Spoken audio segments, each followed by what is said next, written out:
James here from GoodGuitarist.com, and in today's lesson I'm going to show you how to play Wild Thing by the Troggs. Now the main riff of this song is very beginner friendly. There's only one part of this whole tune that might be a little too fast for beginners, but if you're just getting started, or maybe if you've already learned some chords and strumming, but you want to get into electric guitar, this is a really good starting point.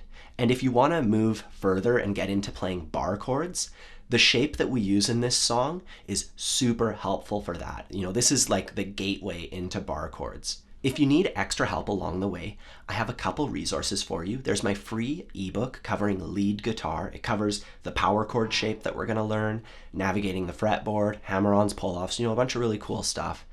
And I also have my bar chord course, where the first chapter of it works pretty much exclusively on this shape and all the different songs and styles of music that you can play with it. Anyways, we're going to get started with the main riff. It goes like this.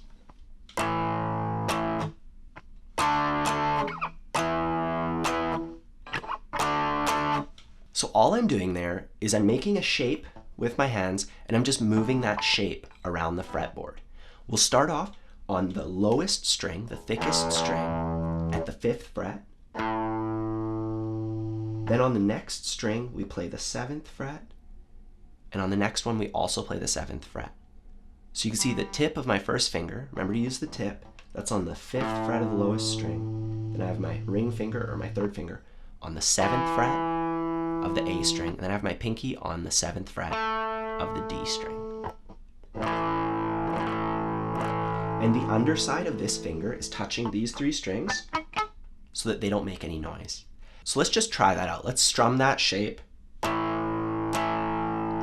And you'll notice when I'm strumming, I could strum all the strings because the underside of my finger is touching these 3 and muting them. But if you're having trouble with that, you can kind of just aim for the lowest string and you'll kind of hit a couple of them at least, and that'll sound fine. Just make little strums. So we start off by strumming this shape 2 times. Then we move the entire shape that way. 1 string. So I started here, and it's like I just pull my hand over, and now everything is here. 5, 7, 7. And the tip of this finger, if you can, should be touching the lowest string to mute it. Once again, we hit this one 2 times. Then we slide it up here till my first finger is on the 7th fret. And then back to the 5th fret. And that's all there is to it. But if you're having trouble, let's just take a step back and just play it with 1 finger. We're going to put our first finger on the 5th fret of the lowest string. Then it goes here to the 5th fret of the D string, or of the A string. And then the 7th fret. Back to the 5th fret. Just a whole bit. Try that all. Just try that a few times.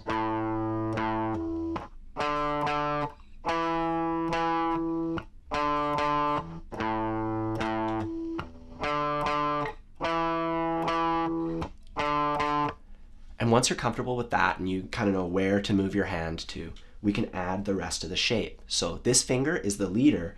These fingers are the followers. They have to just kind of keep that shape going. When you slide up, there might be a tendency for these fingers to get squished in. Make sure you keep that shape nice and spread out and solid. Let's try that.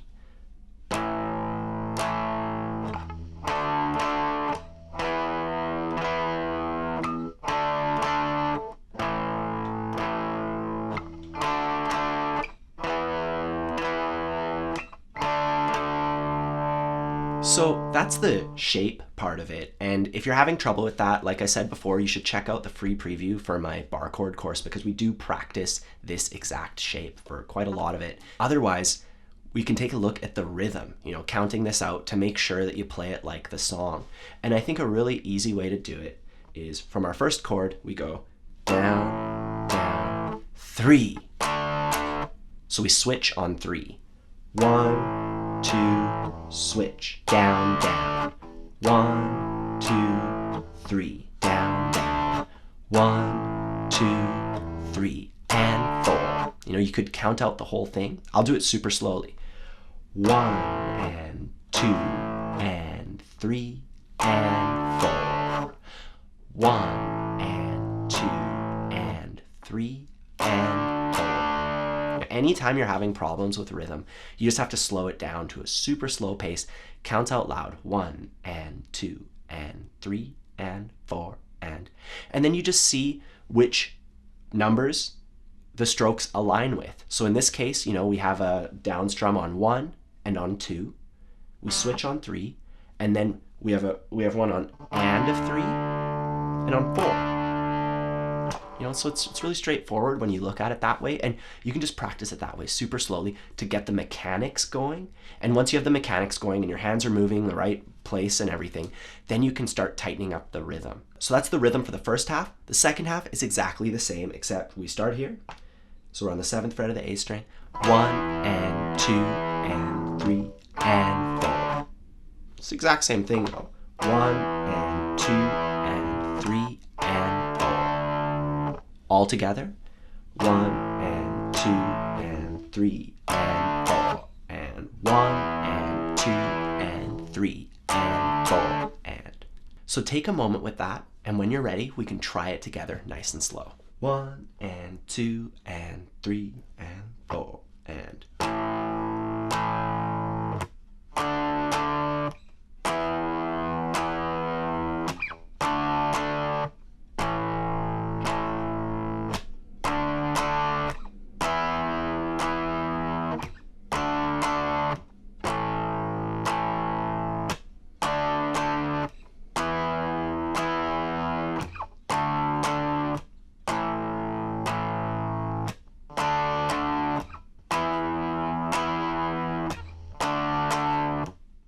Cool, so once you have that part down, we can learn the next bit, which goes like this. And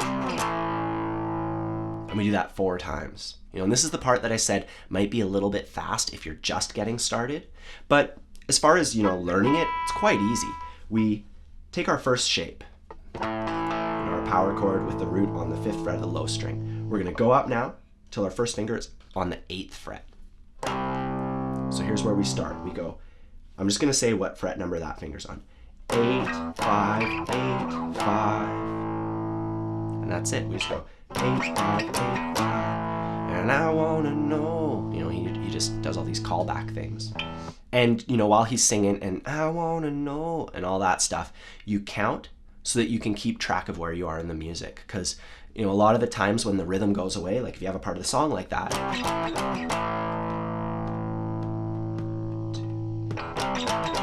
how do you know when to come back with the next iteration of it? It's by counting when there's silence. So to count that one out, basically I play this and I start counting here. 1, 2, 3, 4. 1, 2, 3. 1, 2, 3, 4. 1, 2, 3.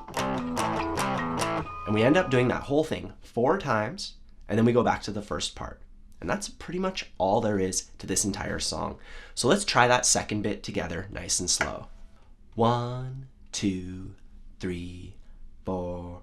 1, 2, 3. 1, 2, 3, 4. 1, 2, 3. 1, 2, 3, 4. 1, 2, 3. 1, 2, 3, 4. 1, 2, 3. 1, 2, 3, 4.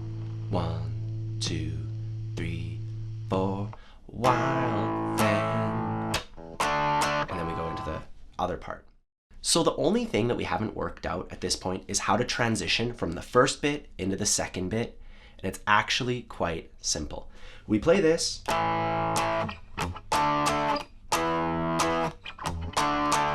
We play that 3 times, and then the 4th time is a little bit different. It goes like this.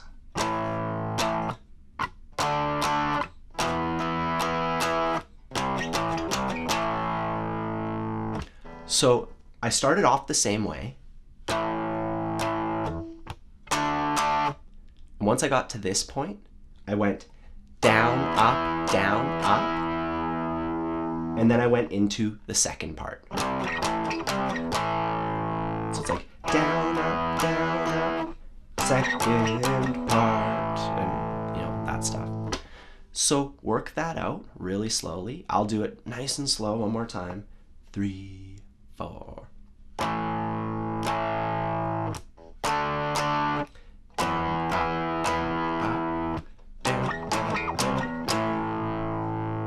Wow, dang, you make my heart beat.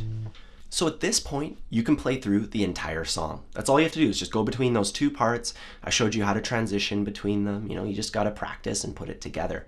Now, if you want to take it a step further, we can actually use full bar chords for it. So we started off with the A power chord shape, and we can complete the bar chord shape just by lowering this finger all the way and then putting our middle finger on the 6th fret of the G string.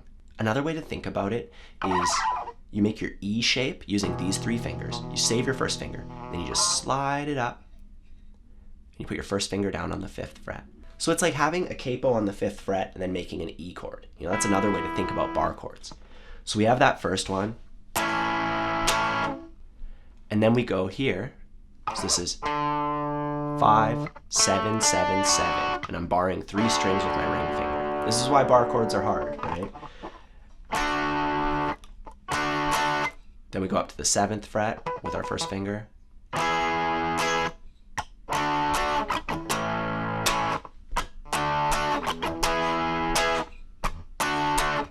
And if that's something that seems impossible to you right now, I do recommend checking out my bar chord course.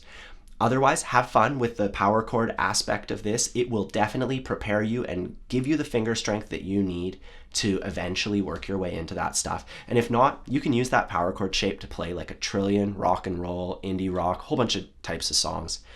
Either way, I hope you enjoyed this lesson, and I'll see you soon.